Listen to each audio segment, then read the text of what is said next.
So, good morning, ladies and gentlemen. Short introduction. My name is Andreas. I'm working for EFPAA, the original European Originator Federation, and as well as an interim Director General for the EMVO. Stefano was kind enough to mention this organization, which was set up this year and which is representing all supply chain partners in Europe. Some greetings from the EMVO President, Mrs. Sonia Ruiz Moran, who is our President, and she is a member of PGU, the European Pharmacists Association, and of course from my boss, Richard Bergström from FPA.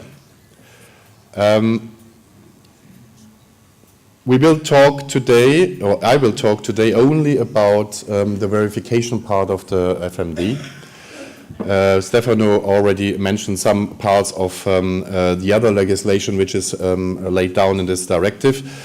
However, it is the main part, and I have to say in the beginning that we all EMVO members are considering this legislation as a trend-setting one. I would like to underline that, except of course, and I'm speaking there as a representative of the manufacturers, this a little bit ugly provision that we have to pay for the system. We are quite content with the directive, and more even with the delegated regulation or delegated act. As I said, it is a trust building measure, and the Commission was, let's say, courageous enough to go ways which are quite new in Europe. But let's go into, once again, the timelines, because this is quite challenging. Stefano mentioned them. We have, from the publication onwards, when the delegated regulation or act will be published, we have 3 years to set up all together with the authorities together, the European Medicines Verification System. This is 3 years is a challenging timeline, and personally, it's my personal opinion, I will be very surprised if we can, all member states and all coalitions in the member states can comply until 2019. We will see that. In any way, we are ready to do it. And we are ready to comply with the delegated regulation and the directive. If not, of course, our sales are at risk.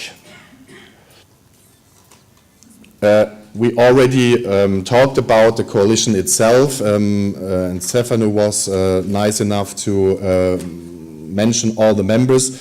We have all supply chain partners in this coalition, and I have to say, we closely accompanied the consultation process of the Commission all together, and we founded the European Medicines Verification Organization in February this year.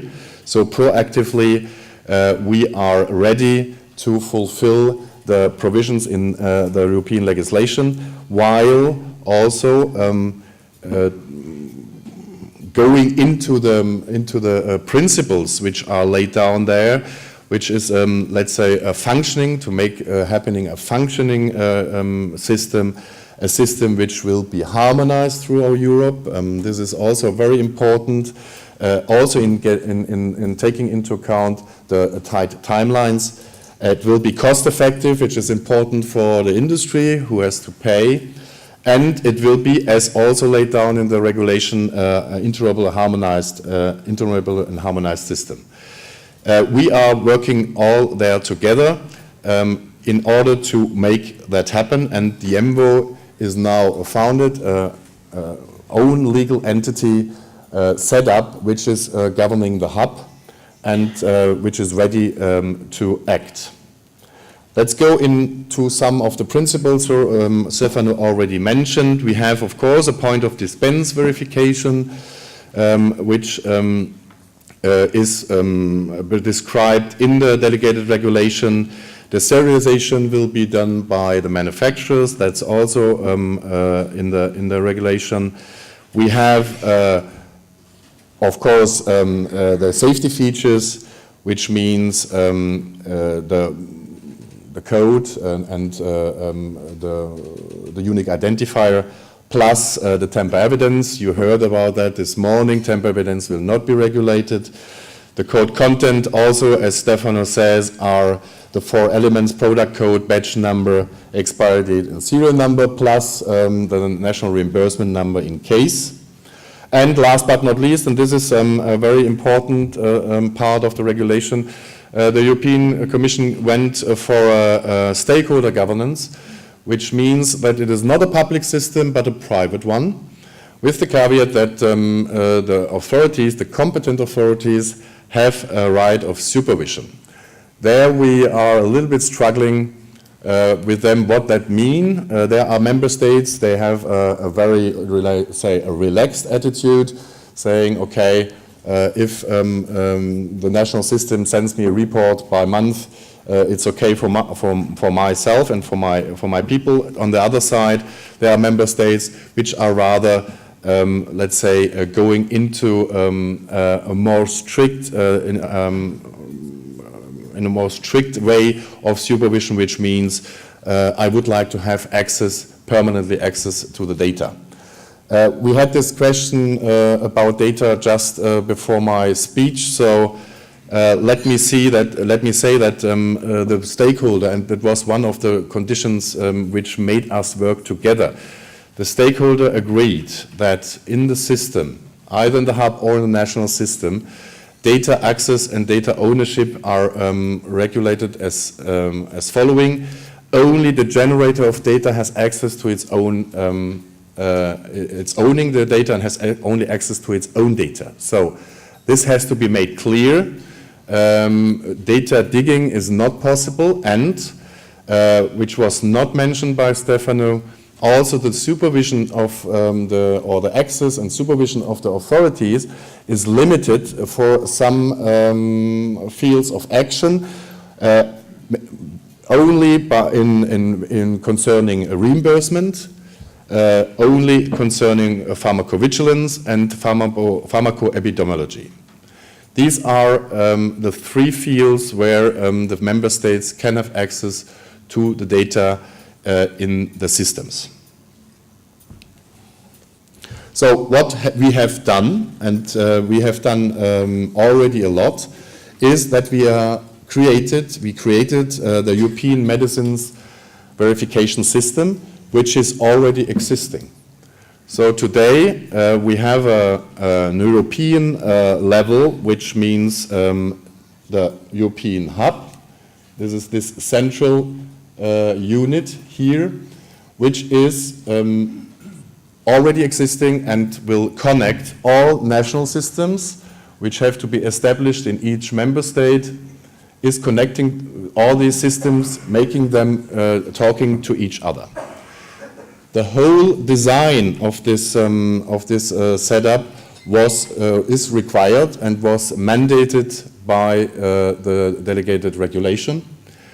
You have, though, in each member state this national system, which has to be set up also by the national stakeholders, set up and managed by the national stakeholders, where you have, this is the repository for the PAC data, and against these systems, the verification will happen. Then you have the European hub, who is connecting them, which serves for cross-border trade as the connecting part, and serves also as the unique uploading unit for manufacturers. Manufacturers may upload then via the hub into each national system their PAC data. The hub is therefore a sort of router, not a database, but a router. In the hub itself, it is only kept some master data for recalls and anything similar. The European hub is existing. We are already onboarding manufacturers to the European hub. And last but not least, we also have included in our coalition the parallel trade. The hub makes sure that parallel trade in the future will not furthermore a possibility for counterfeited or for falsified medicines, because we will reconciliate quantities which are taken out in one market and will be reintroduced by the parallel trader in another. This reconciliation will be done at the hub level so that we can make sure that this is not furthermore a way to introduce falsified medicines in Europe. This, as I said, is the European structure we are proposing and the European structure which is existing. As I said, the European hub is set up, it is running, we are governing it.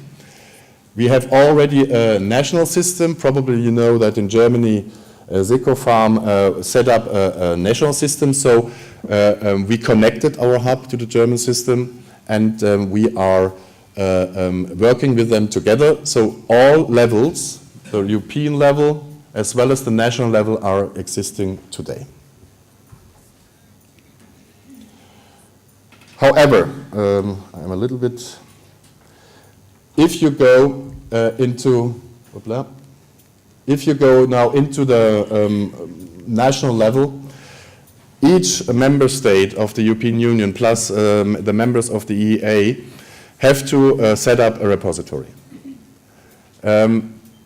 Of course, that can be done on an independent basis, but this will cost some on the side of harmonization and of interoperability, which was our starting point to think how to make sure that on the national level the repository systems are implemented in a coordinated and harmonized way. Therefore we are proposing from the EMVO, we are proposing to make available for the national stakeholder coalitions already existing verification system, which can be adopted or can be taken immediately, and will permit to each of these national stakeholder coalitions to comply with the FMD and the delegated regulation without going through a tedious and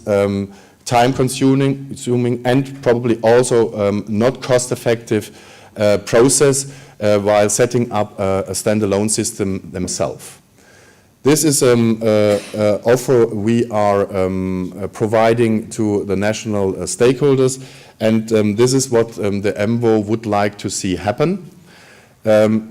We selected some providers which are already holding a verification system which we have tendered in the past and which will have the ability to provide the system immediately.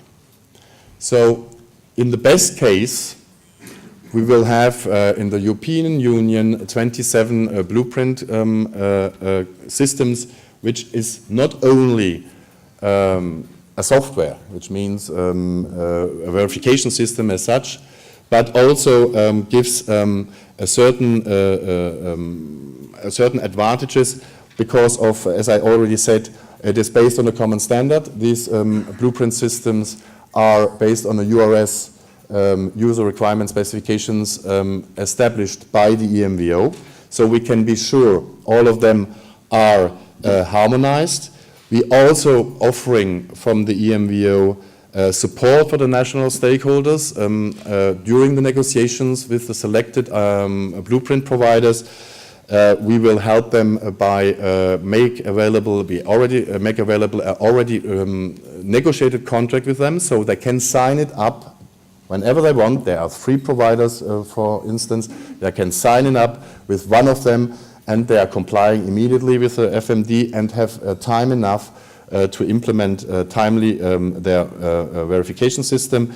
We also make available the day-to-day management can be shared with the European Medicines Verification Organization. So day-to-day management of the system, not governance, which remains on the national level, but the day-to-day management can be done by EMVO, which gives you a lean structure on the national level and very considerable and cost effects due to the share of this day-to-day management with the other blueprint systems.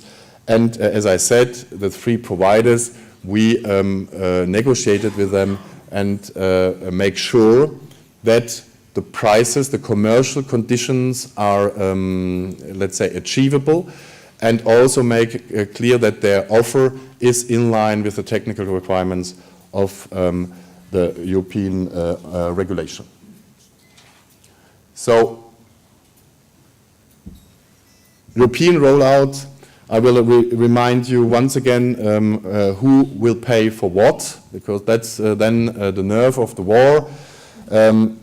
Of course, the manufacturers have to pay their installations for pack coding, their lines. They have to update their lines. We are from FPIA expecting a sum of 250 to 300,000 euros by line, which have to be invested. This has to be taken in account, and to my friends from the MAH part, I would like to say, please go really quickly into this, because the providers which are updating your lines are not so numerous, and if 2,500 MAHs, which are estimated in Europe, start at the same time, you will be in troubles. The next point is, of course, that the installation of pack verification will be paid by the pharmacies and wholesalers. They have to make sure there's a scanner software, there is a pharmacy software. This is going, luckily, on their account.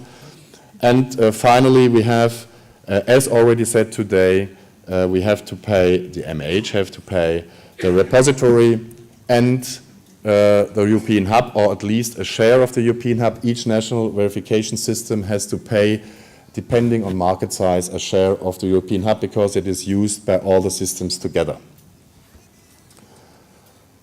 What is now necessary on national level, and this is my core message, because as I said, on European level we are ready, the hub is existing. Now we have to make sure that the blueprint is implemented nationally. So we would like to see the national stakeholder to go through a project now, which will consist of some steps which has to be done now very quickly. They have to sign up a MOU and have to make clear that the principles which I a little bit described, data access, data ownership, are laid down in it, and that they agree to adhere on these principles. This is the ground of a future cooperation. Then they should incorporate a national medicines verification organization. That's the governing body on a national level. This body has then to act for all the stakeholders on the country level, for example, for the provider selection. And the definition of technical requirements means the requirements have been established by the EMVO and can be obtained by the EMVO for a verification system. However, if you would like to add some functionalities, and in some member states that's the case, then you have to specify your additional requirements and have to submit it to the blueprint providers. This has to be done also very quickly, because this has also a cost impact. And we didn't negotiate any additional functionalities except for the verification process imposed by the European regulation. Then select the IT provider. We have 3 of them. As I said, pre-negotiated contracts are available. We help you within these negotiations on national level. The purpose is that you are not going alone. You have the choice between 3 solutions, which were carefully tendered by FPIA at first and then by the EMVO, and that you can be sure that while signing up with one of these 3, who have all their particularities and some let's say, features which are differencing them, then you can be sure that you comply with the delegated regulation and the directive. And finally, provide funding. This is the big point. Our associations on national level, from all of the EMVO members, are ready to go but their members say, yeah, but how to do it? And especially the industry associations are facing the moment where our companies say, yeah, the country manager says, yeah, but I have no clue what you're talking about. I'm doing my marketing and I have no money, I have no instruction from the headquarters, so this is not on my priority list. The industry associations are doing a lot to update their affiliate companies and corporate members, but this funding has to be done. There are proposals from the EMVO how to fund the ramp-up phase, which means the phase where the system has to be built and where you have no income, but money has to be available on the company level in each of the member states. And at least FPIA did a lot to permit that these funding or these budgets are implemented from 2016 onwards. And then cooperation with the competent authorities, of course, they have to be involved very early, in a very early stage. You have to make sure what is your understanding of supervision by the member states and what you are understanding within your coalition, your national coalition. And then, yes, system implementation, and this is, the system has to be complete in 2018. So start now, it's the moment. The EMVO will support any of the stakeholders during this process as far as we can. For the blueprint providers, we are lied by a contract which gives us a facilitator role, but all necessary information is available. So let's go. 3 years is a short time. Thank you. Okay, great. Terrific presentation. You had mentioned, I think, limitations on the competent authority access to certain data, and I wondered if you could go back over those 3 points. Yeah, that's a crucial one. As I said, the European legislation is permitting the supervision by competent authorities of the systems. That means at first they can audit the national level and the European level, firstly. Secondly, they can get access to the systems, the repositories, which is mainly national because the PAC data and the transaction data is kept in the national verification systems, but only for reimbursement, pharmacovigilance, and pharmacoepidemiology reasons. Now, that's in the text. What does that mean? And I can tell you, talking with the authorities in the member states, there is a wide range how to interpret that, how far their supervision can go. They even, let's be very blunt, think that they can solve other problems with these data, for example, drug shortages, etc. So what the EMVO is saying is that the data is available, data will be supervised, or the system will be supervised, and access can be granted, but in the frame of the European legislation. It is, by the way, also, of course, each member of the EMVO, let's say industry or pharmacists, less pharmacists I think, but can of course have a conclusion or can have an arrangement to disclose their data, but you can only disclose your data which you are generating and you are owning.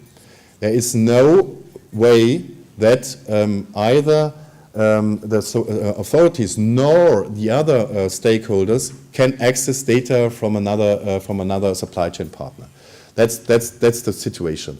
But you're right to ask this question. This is the big point which will be discussed between us, EMVO, and our stakeholder friends in the member states, because they have to make sure that this is going in a way which was mandated by the European Commission and the regulator.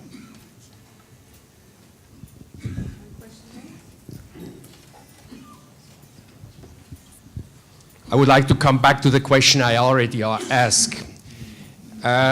If, as a manufacturer, at the point of sales, we identify that the product is not genuine, that is a counterfeit, do I have access to these data In other words, if I, as a manufacturer, I'm policing my own supply chain, do I have access to the data on a national hub?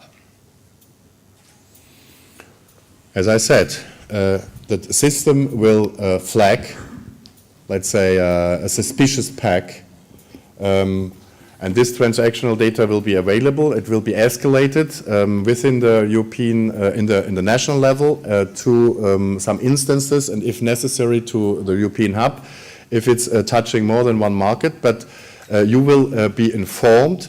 But what you do not have is, for example, you cannot make a request.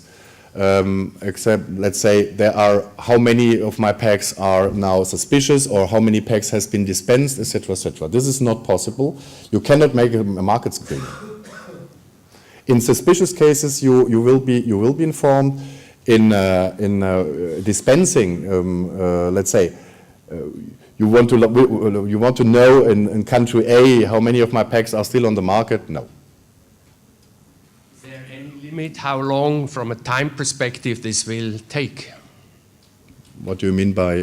Well, if something flag up in a pharmacy, how many minutes, hours, days, or months do I have to wait until I get an information that something is wrong?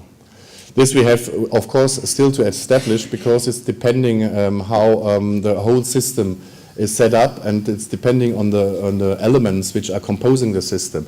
These are SOPs and procedures which will be set up nationally and also on the European level. I beg your patience a little bit for that. Of course, we will set up a certain way how to handle that. What we know is what the delegated regulation says, that, for example, the pharmacist will have a response in 300 milliseconds, yes or no. But for the other processes, we need still to work together with the national level for procedures which will help all the intervening parties to get the information as quick as possible.